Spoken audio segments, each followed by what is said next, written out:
Hi everyone, hope that you're all doing well. In this lecture, I want to discuss with you qualitative coding. So, qualitative coding is something very different from coding in the programming sense that is often a staple of classes such as ours, a research methods class. The coding that we're doing in that sense really just consists in putting things into sheets. I wish we had more time to talk about computing and coding in that sense, but qualitative coding is something pretty different. So I'm going to explain what that is first of all. So we've been discussing so far one basic technique for gathering qualitative data, which is interviews. Before we discuss the other important method, which is ethnography, we should discuss how qualitative data analysis actually works. One important step, whether we're looking at interviews or ethnographic observations, basically any form of raw qualitative data that we're looking at, is this process of summarizing those observations. So that's a very important part, an integral part really, of what you could call qualitative data analysis. So this is what we refer to as the process of qualitative coding. So what is a code? Let's start there.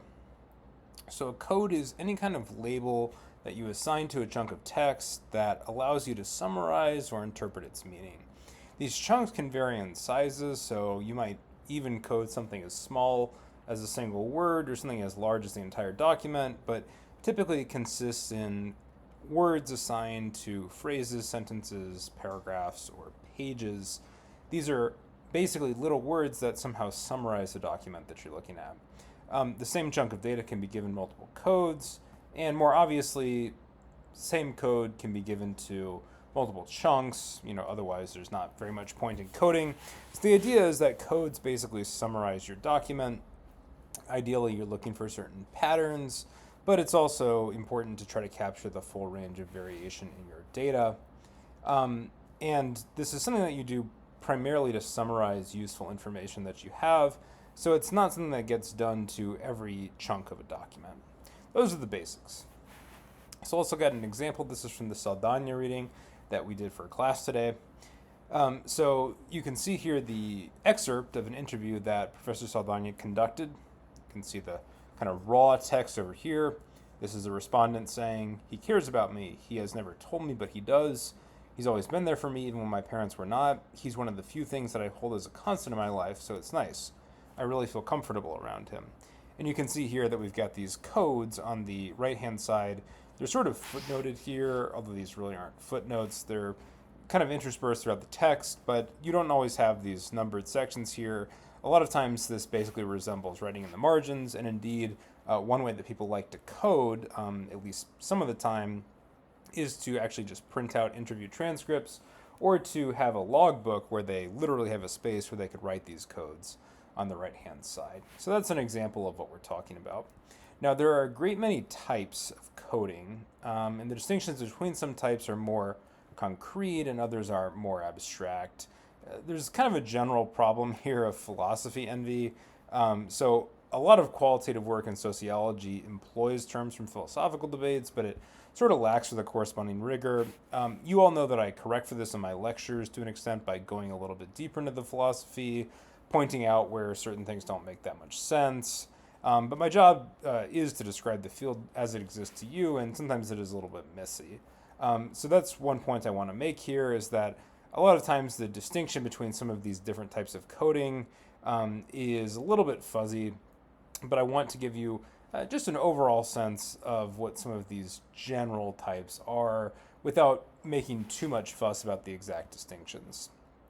So there's kind of an iterative distinction between types of coding, so the first cycle of coding versus subsequent ones. There's also a sort of epistemological distinction between different types of coding. You might have values coding versus in vivo coding versus eclectic coding, so-called, etc. More on this later. And then there's kind of a distinction between different researcher orientations, so open coding versus template coding, which we'll discuss a little bit more. As established before in the first lecture on qualitative data analysis, this is as much of an art as it is a science, and I want you to just not be too intimidated by the proliferation of jargon in all of these different areas in qualitative analysis. In quantitative analysis, the development of that jargon, although it can be intimidating, at least typically has a definite meaning that most people agree on. In qualitative analysis, it's much more like philosophy. There's not this same fixed meaning. So just kind of take it with a grain of salt. Okay, so let's talk about what the coding process actually looks like. So beginning with codes and then progressing from categories to themes to theories. So in other words, what is it that we're trying to do when we code? So the stylized model, as given by Saldana, runs something like this. We begin with the data generating process, which is just a fancy term, actually kind of a statistical term for reality itself. That gives us certain amounts of raw data, which are basically research notes or interview notes or ethnographic notes. Just something where you have people's words written down and you need to somehow summarize them, or in other words, basically condense the information into something usable. This produces codes, you produce codes, but this is the coding process. But what is it that we want to do with those codes afterwards? Why are we doing this? Well, of course, the purpose is to somehow answer a research question. And we do that by turning these codes into certain categories, which you can think of as basically just trying to lump together some of the codes. And then you might turn this into themes. And the exact distinction here, given in Saldana, I don't think that this distinction is the most rigorous one in the world. So you can think about themes as, broadly speaking, just being something like almost like a kind of like a independent clause or a sentence referring to the category. So, for example, a category might be discipline in, say, a particular context where there's some conflict over hierarchy or authority. Then a theme might be something like students at the school, generally speaking, are fearful of discipline, something like that. And then this is meant to entirely build up in the end to theories, or in other words, basically not just independent clauses, but some type of explanation of those independent clauses, some of those kind of fleshed out observations. So this is kind of, as I said before, just expanding on what I said out loud. These distinctions are sometimes a little bit fuzzy, but the idea is that you begin with a relatively kind of diffuse, gritty, empirical reality as represented by your data, and then you build this up into relatively elegant and parsimonious theories. This is a strongly inductive view of the world. This whole kind of coding literature, if you like, is oriented towards an approach known as grounded theory, or it's tightly affiliated to this approach that, generally speaking, is a fairly inductivist approach to social science. But that theoretical underpinning isn't necessarily one that has to be that way. It's just sort of how things have developed over time. So this is a way you could think about the kind of purpose of the coding process. So let's now illustrate that model a little bit more with a review of some of the notes in Saldana.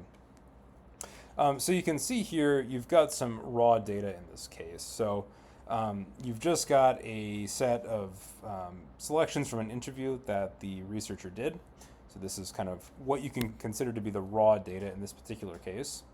And then you can see some examples of writing down, just kind of codes in the margins. So buying bargains, questioning a purchase, thinking twice, etc. And then you can see some more data here. So you can see the reuse of codes, right? The idea is that ideally you want to reuse codes where you can so that you're developing some kind of a coherent, meaningful reduction of the information involved. Here's just one more set of slides with the information, the codes in the margins here. And then the next step is to try to come up with this sort of definitive list. You can see here that we see some of the items from before. And then what we want to do is start to group these together thematically, or in terms of categories anyways, and to start putting together items that have something to do with one another. And then the purpose after this point is not easy to illustrate with just a few slides here because it involves some actual kind of thinking and writing.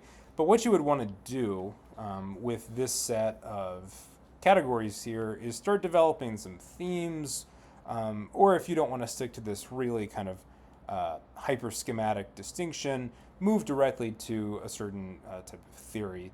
And in this case, it seems like the researcher, it's not totally clear from the context, but was doing some kind of analysis where he was investigating people's spending habits under economic pressure. And so presumably he would have a particular research question, such as, for example, where do people get their strategies for, say, living economically in times of hardship? And then ideally you would use the categories and the themes that come from these interviews to answer that question. So you can see, I put the same slide twice here. Oh wait, no I didn't, sorry. This is thinking strategically, this is spending strategically. Okay, so these are, different sorts of categories that you could develop into related themes that could all be part of a unitary theory. Okay, so what is it that we're actually coding for? I've kind of breezed through the coding process, and I've shown you sort of the ultimate purpose of coding and what it looks like, but how do you know what to actually code? So the idea is that you, generally speaking, want to look for patterns. Patterns are fundamentally sort of the meat of any sociological theory or analysis. If social life were totally unpatterned, if it were just a bunch of random atoms crashing into one another, there'd be very little point in doing any kind of social analysis. So we're on the lookout for patterns.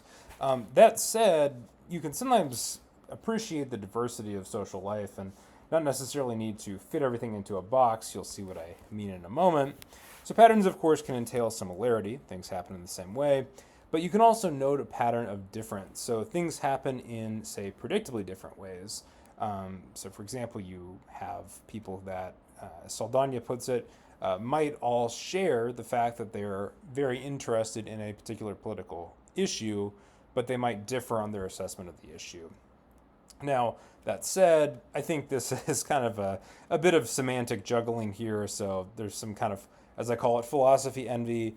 No two events are identical, and it's hard to claim that any two events are wholly different, so whether or not it makes that much sense to talk about a pattern of similar differences is kind of, we might want to unpack that a little bit more if we were in a real philosophy class here or something like that. So don't worry too much about the exact distinction here. The idea is that you can look for patterns where similarity in almost all dimensions of it is the name of the game, and you can look for patterns where maybe there are pronounced differences in some of the details. You can also notice frequency, so simply the relative number of events that fit into a particular category that happen or don't happen. In some ways, this is kind of just a subset of similarity. I'm working here with the terminology that comes from Saldana and trying to give you a sense for the places where I think some of the qualitative literature is a little bit hand-wavy, but at the same time, these are sort of instructive ways to think about what you're coding. You can also think about coding sequences, so situations where events happen in a particular order that matters. For example, someone's daily routine or the process of negotiating a contract in a union-operated shop, etc. You can think about correspondence or, in general, the kind of relationship between variables. So looking for situations where people divulge key information about how two things work together, or even causality. So one strength of qualitative analysis is that it offers us kind of a close-up window on causality, which is something that oftentimes we struggle to observe directly in the case of quantitative data analysis. So, this is kind of put in reverse order here. I wanted to now bring back one of the key distinctions about types of coding that I mentioned before. And what we're doing here is talking about basically two different approaches to developing codes. So codes here in the plural, meaning a set of words that we use to summarize some set of information. And there's two general approaches here. One is template coding. Much like the fully structured interview, this is a bit of a straw person that very few people actually use. Template coding is a situation where you create codes beforehand and you apply them to the data, so they're a priori, they entirely pre-exist the empirical information. This is, generally speaking, not a very flexible approach. It is perhaps useful for the sake of theory testing, and especially when we know a lot about what we study, but Most people, generally speaking, find this too restrictive of an approach. So more common is what's known as open coding, where the codes emerge from the data. You, generally speaking, work inductively here. This is a little bit more flexible. It's better suited for the generation of theory rather than the testing of it. And generally speaking, a better situation, or a better option, for a situation where we don't necessarily know everything there is to know about the situation in advance. Of course, that's kind of the primary reason to do qualitative analysis, and so this is, generally speaking, the strategy that's most often used when we are engaged in a qualitative research project. That said, much like we've discussed before, the distinction between inductive and deductive is one that's somewhat difficult to maintain.